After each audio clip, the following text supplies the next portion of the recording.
માઓવાદી નેતા કમલેશ તિવારીની હત્યાનો આજે કેસ છે, જેમાં સુરત પોલીસે ઇરફાન ઉર્ફે મોનુ હુસેનની ધરપકડ કરી છે।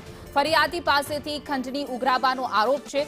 7 લાખની ખંડણીની વસૂલાત કરવાનો પણ તેના પર આરોપ છે। યુસુફ પઠાણ અને ઇરફાન હુસેનની ધરપકડ કરવામાં આવી છે। ખંડણીના ગુનામાં યુસુફ પઠાણ પોલીસ રિમાન્ડ પર છે। 2019માં યુપીમાં કમલેશ તિવારીની હત્યા કરી હતી। બંને આરોપીની સાયબર ફ્રોડના ગુનામાં પણ સંડોવણી છે। જે છે આરોપી એણે યુસુફ ખાન ઇશરત ખાન પઠાણનો કોન્ટેક્ટ કર્યો અને આ પૈસા ટ્રસ્ટના ખાતાઓમાં નાખી અને કેવી રીતે વાઇડ કરવા એ માટે થઈ અને અમર નઈમ ગુલામ મોહિદ્દીન જરીવાલાનો કોન્ટેક્ટ કર્યો હતો।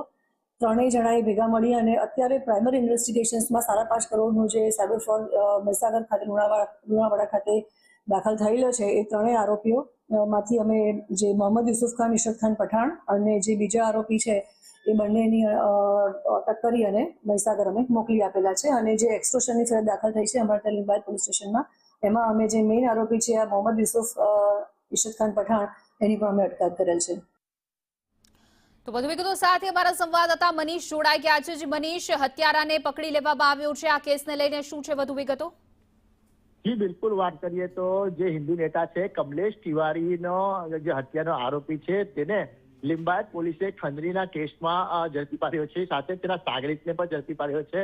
આરોપીએ બળજબરીથી જે કહેવાય કે આરોપી પાસેથી રૂપિયા પડાવ્યા હતા અને ગાડી પણ પડાવી લેવામાં આવી હતી। સમગ્ર મામલે ફરિયાદીએ ફરિયાદ નોંધાવી હતી। જાણકારી કમલેશ તિવારીના જે ફ્રેન્ડ છે તેને પણ ઝડપી પાડવામાં આવે છે, સાથે જે કહેવાય કે તેનો જે સાગરીત છે તેની પર જે કહેવાય કે ઇરફાન ઉર્ફે મોનુ હુસેન અને તેના અન્ય એક સાગરીતની પોલીસે ધરપકડ કરી છે અને વધુ તપાસ હાથ ધરી છે। જી મનીષ, સમગ્ર માહિતી આપવા બદલ આપનો આભાર।